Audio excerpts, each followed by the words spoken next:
How to become so calm that it feels impossible for someone to manipulate you. तुम्हारे आसपास तुम लोगों ने कितने सारे लोग देखे होंगे, उसमें से बहुत सारे लोग या फिर 90% अगर कैटेगरी वाइज डिवाइड करें तो ऐसे लोग होते हैं जो इजीली मैनिपुलेट हो जाते हैं। चाहते हुए ना चाहते हुए अगर तुम उनको थोड़ा सा भी बोल दोगे तो वो लोग मैनिपुलेट हो जाएंगे। बट जो मैनिपुलेट कर रहे हैं वो 10% कैटेगरी वाले लोग ऐसे होते हैं कि उन लोग को अपने आप से मैनिपुलेट करना बहुत ज़्यादा मुश्किल होता है या फिर नेक्स्ट टू इम्पॉसिबल होता है। अभी मैं कोई साइकोलॉजी का एक्सपर्ट तो हूँ नहीं, तो फिर मैं ये वीडियो क्यों बना रहा हूँ? मैं ये वीडियो इसलिए बना रहा हूँ क्योंकि मैं बहुत ज़्यादा मैनिपुलेट हुआ हूँ और मेरे को बहुत ज़्यादा मैनिपुलेट किया गया है। और अगर मैं मैनिपुलेट नहीं हुआ होता तो मैं आज कुछ और होता और मैंने अपना टाइम उन कम वैल्यूएबल चीज़ों पे बहुत कम दिया होता। सो अभी देखो, तुम्हें भी ऐसा बनना है कि तुम्हें कोई मैनिपुलेट ना कर पाए, तो पहले तो तुम्हारी लाइफ है ना वो सेट होनी चाहिए, वो भी हर एक एस्पेक्ट्स में। जैसे कि तुम फाइनेंशियल एस्पेक्ट्स में बहुत आगे होनी चाहिए हर किसी के साथ। फिर तुम्हारी कम्युनिकेशन स्किल्स के एस्पेक्ट्स में तुम बहुत ज़्यादा आगे होने चाहिए। फिर फिटनेस है जो तुम्हारी, या फिर तुम जिम करते हो, रनिंग करते हो, जो भी कर रहे हो उसमें भी एटलीस्ट तुम आगे होने चाहिए। इलिट बंदों की बात नहीं कर रहा हूँ, बट एटलीस्ट जो नॉर्मल एवरेज पॉपुलेशन है उन सब से तुम आगे होनी चाहिए।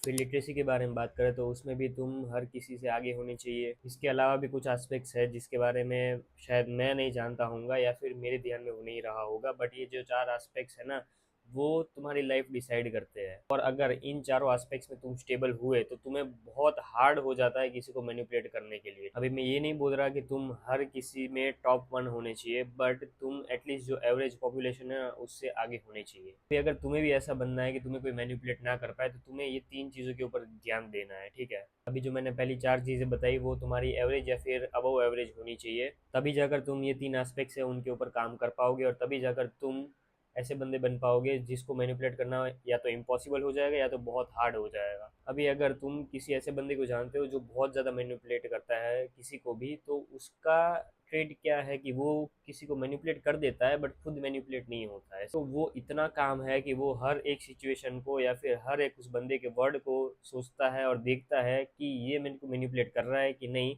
फिर जाके वो डिसीजन पर आता है, ठीक है? तो हम उन्हीं चीज़ों पर काम करने वाले हैं और जो मैं तीन ऐसी चीज़ें बताने वाला हूँ वो तुम्हें उसी तरीके से मदद करेंगी, ठीक है? अभी पहली और द फोर मोस्ट थिंग ऐसी है कि तुम्हें मोबाइल छोड़ना पड़ेगा, ठीक है?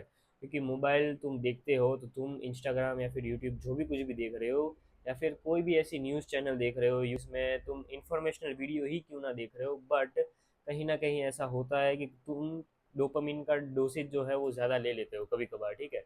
तो हमें डोपामिन को बेस लेवल पर रखना है और अगर बेस लेवल पर आएगा ना तभी जाकर तुम ऐसा बन पाओगे कि तुम्हें मैनिपुलेट करना मुश्किल हो जाएगा। क्योंकि जिस बंदे का डोपामिन लेवल हाई होता है ना वो ऑलरेडी एक मैस्ड अप लाइफ जी रहा होता है, जिसको ब्रेन फॉग होता है, जो क्लियर डिसीजंस नहीं ले पाता है, ठीक है? सो अपने मोबाइल को साइड में रखकर ही या फिर तुम्हारा मोबाइल 1-2 घंटा होता है ना तभी जाकर तुम इस चीज़ को आगे जाके अच्छे से कर पाओगे।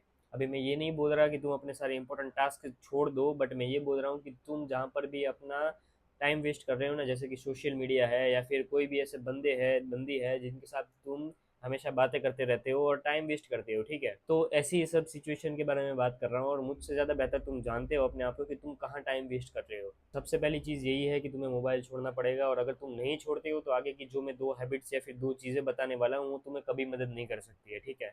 सो मोबाइल छोड़ने के बाद सेकंड हैबिट आती है अपनी मेडिटेशन की, ठीक है? अभी देखो, अगर तुम मोबाइल छोड़ोगे तो तुम्हारा डोपामिन लेवल है ना बेस लाइन पे रहेगा और उसी बेस लाइन के डोपामिन लेवल को मैक्सिमाइज करने के लिए तुम्हें मेडिटेशन करना पड़ेगा, ठीक है? अभी मेडिटेशन को ऐसी मैजिकल चीज़ नहीं है जिसके बारे में बात कर रहा हूँ या फिर बाकी के जो भी दुनिया में लोग पड़े हैं वो बात कर रहे हैं, ठीक है? मेडिटेशन हर कोई इसलिए करता है क्योंकि वो तुम्हारे दिमाग को एकदम ही शांत कर देता है।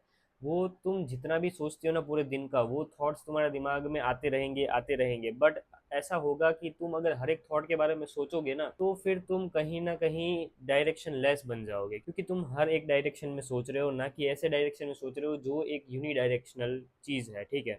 सो मेडिटेशन हमें इसलिए करना है क्योंकि हमें अपना डोपामिन है उसको मैक्सिमाइज करना है। डोपामिन मैक्सिमाइज करना है मतलब कि हम जो अपना फोकस कर रहे हैं ना वो एकदम ही मैक्सिमाइज लेवल पर फोकस कर पाए, कि ऐसा कभी हो ही ना पाए कि हम डिस्ट्रैक्शन के पीछे पड़े, ठीक है? और वो चीज़ कब होगी? जब तुम अपने मोबाइल को छोड़ोगे और अपने मोबाइल के डिस्ट्रैक्शन से दूर हटोगे, ठीक है? तभी तुम मेडिटेशन अच्छे से कर पाओगे। ऐसा नहीं होता है कि तुम मोबाइल चला रहे हो कि मेडिटेशन तुम नहीं कर पाओगे, कर पाओगे, बट उतना लेवल तक, उस लेवल तक तुम नहीं कर पाओगे, ठीक है?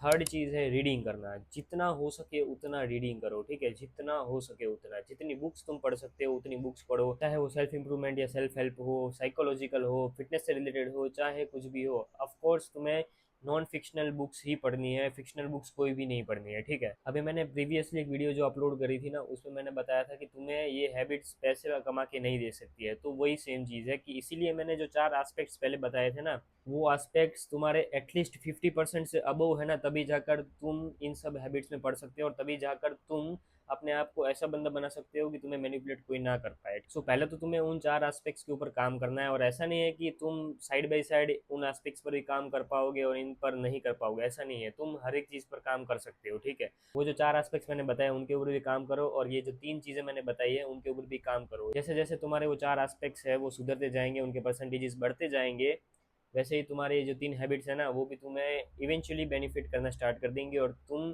एक ऐसे बंदे बन जाओगे जिसको मैनिपुलेट करना बहुत ही मुश्किल हो जाएगा।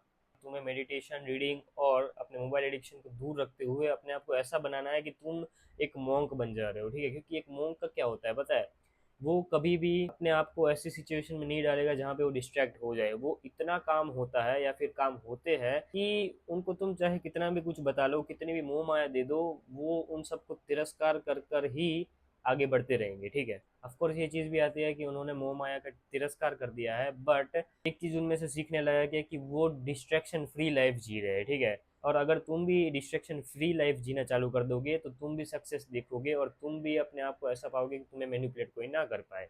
सो होप करता हूँ कि तुम्हें सारी चीज़ें इस वीडियो में बताई गई समझ में आ गई होगी। सो आज के लिए बस इतना ही, मिलते हैं नेक्स्ट वीडियो में, टिल देन बाय बाय।